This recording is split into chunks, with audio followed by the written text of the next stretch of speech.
Friends, welcome back to our channel. இன்றைக்கி என்ன பார்க்க போகிறோம்னா ஒரு ரேண்டம் ரொட்டீன் விலாக் தான் பார்க்க போகிறோம். வாங்க வீடியோக்குள்ளே போகலாம்.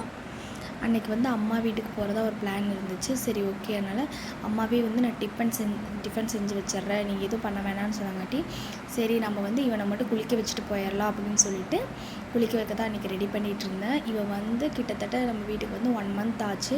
பட் வரும்போது ரொம்ப குட்டியாக வந்தானா. அப்போ மழையும் அடிக்கடி பேஞ்சிட்டு இருந்தங்காட்டி நான் குளிக்க வைக்கவே இல்லை. சரி, இன்றைக்கி குளிக்க வச்சிடலாம் அப்படின்னு சொல்லிட்டு தான் குளிக்க வைக்க பிளான் பண்ணேன். எனக்கு குளிக்க வச்சு எக்ஸ்பீரியன்ஸ் எல்லாம் இல்லை நாய்க்குட்டிக்கு. ஏன்னா நான் 10th படிக்கும்போது நாங்களுமே நாய்க்குட்டி ஒன்று வளர்த்துனோம்.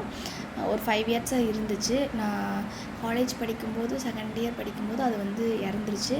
பட் அப்போயுமே என் சிஸ்டருங்க தான் அதுக்கு குளிக்க வச்சு அது இது பார்த்துக்குவாங்க. நான் அதிகமாக அதை பார்க்க மாட்டேன். ஸோ அதனால் எனக்கு அது குளிக்க வச்ச எக்ஸ்பீரியன்ஸ் எல்லாம் இல்லை. சரி, இன்றைக்கி எப்படியோ குளிக்க வச்சிடலாம் அப்படிங்கிற ஒரு இதில் தான் குளிக்க வச்சேன். ஆனால் ரொம்ப கஷ்டப்பட்டு தான் குளிக்க வச்சேன். நான் தண்ணி ஊற்றினா அது ஓடிட்டே இருந்துச்சு. மறுக்க பிடிச்சி இழுத்து குளிக்க வச்ச ஒரு வழியாக குளிக்க வச்சு முடிச்சிட்டேன்.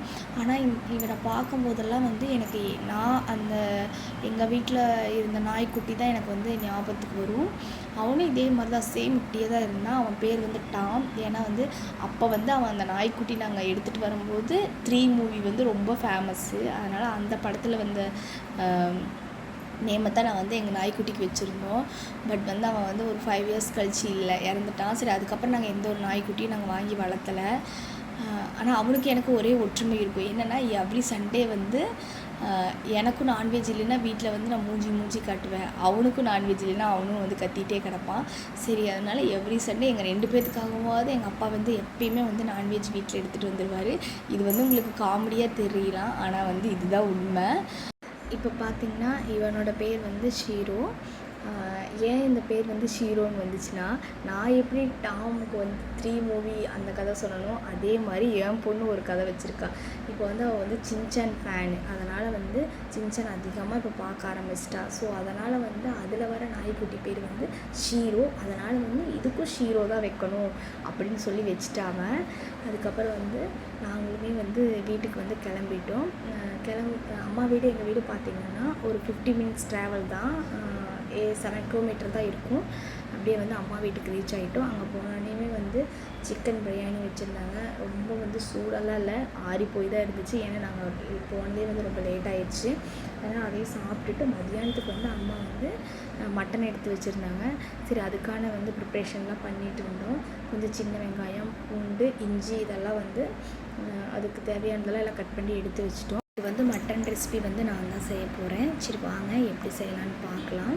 அதுக்கு ஃபஸ்ட்டு ஒரு பேனை நல்லா ஹீட் பண்ணி அதில் 2 டேபிள் ஸ்பூன் வறுத்த அரிசி, அதுக்கப்புறம் 2 டேபிள் ஸ்பூன் சீரகம், 2 டேபிள் ஸ்பூன் சோம்பு, 4 கிராம்பு, 2 பட்டை, அதுக்கப்புறம் ஒரு 3 டேபிள் ஸ்பூன் கொத்தமல்லி எல்லாம் ஆட் பண்ணி நல்லா வறுத்து எடுத்து வச்சுக்கோங்க.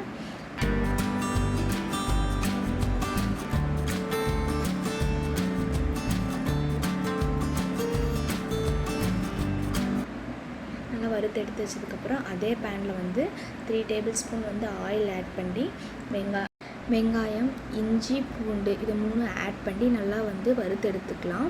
இது கூடவே நான் ஒரு 5 வரமிளகா ஆட் பண்ணியிருக்கேன். உங்களுக்கு காரத்துக்கு நீங்கள் எவ்வளோ தேவையோ அவ்வளோ வரமிளகா ஆட் பண்ணிக்கங்க. அதுக்கப்புறம் ஒரு அரை மூடி தேங்காயும் ஆட் பண்ணியிருக்கேன். நல்லா ஆட் பண்ணி நல்லா வறுத்து எடுத்து வச்சுக்கலாம்.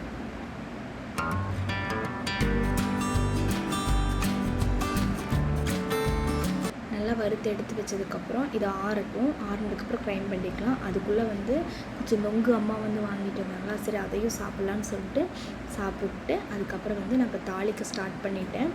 நீங்கள் அதில் கொஞ்சம் கேமரா நல்லா வியூவாக இருக்காது. நான் என்னென்ன போட்டேன்னு வேணால் சொல்கிறேன்.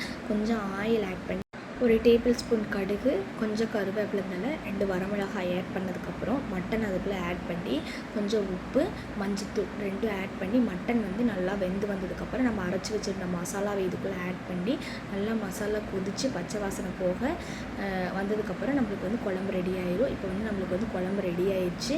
இதுக்கப்புறம் கறியை நம்ம வறுக்கணும். நான் கறி வறுக்கிறதுக்கு என்ன பண்ணுவேன்னா, நான் ஆல்ரெடி நம்ம தனியாக கறியை வறுக்க மாட்டேன். நம்ம குழம்புல இருக்கிற கறியவே எடுத்து போட்டு தான் நான் வறுப்பேன். அதுக்கு அதே மாதிரி தான் சேம் ஒரு பேனில் 2 டேபிள் ஸ்பூன் ஆயில், வரமிளகா, கருவேப்பிலை இது மட்டும் போட்டுட்டு நெக்ஸ்ட்டு வந்து கறியை வந்து நம்ம அதில் இருக்கிற குழம்புல இருக்கிற கறியை அரித்து அதில் போட்டுட்டு நம்ம வந்து அரைக்கிற மசாலா இருக்கும் இல்லையா, அந்த மசாலா வந்து எல்லாமே குழம்புல ஆட் பண்ணாமல் கொஞ்சம் மட்டும் நான் எடுத்து தனியாக வச்சுக்குவேன். அது வந்து இந்த மாதிரி கறி வறுக்கிறதுக்கு யூஸ் பண்ணிக்குவேன். அதில் கொஞ்சம் ஆட் பண்ணிவிட்டு அதுக்கப்புறம் வந்து ஒரு 2 கரண்டி குழம்பு வந்து நம்ம கறி குழம்பு எடுத்து இதில் ஆட் பண்ணிக்கணும். ஆட் பண்ணி நல்லா வந்து கொதிச்சு வந்துருச்சுனாவே நம்மளுக்கு வந்து மட்டன் கிரேவியும் வந்து நம்மளுக்கு ரெடி ஆயிடும். நான் எப்போயுமே வந்து தனியாக மட்டன் கிரேவி செய்கிறத விட இந்த மாதிரி செஞ்சால் தான் எங்கள் வீட்டில் வந்து ரொம்ப பிடிக்கும். ஆல்மோஸ்ட் என்னோடய சிம்பிள் மட்டன் குழம்பு மட்டன் வறுவல் வந்து ரெடி. இப்போ வந்து நம்ம வந்து சாப்பிட்றது தான். இந்த மாதிரி செஞ்சால் சிம்பிளாக சீக்கிரம் வேலையும் முடிஞ்சிடும், டேஸ்ட்டாகவும் இருக்கும். அப்புறம்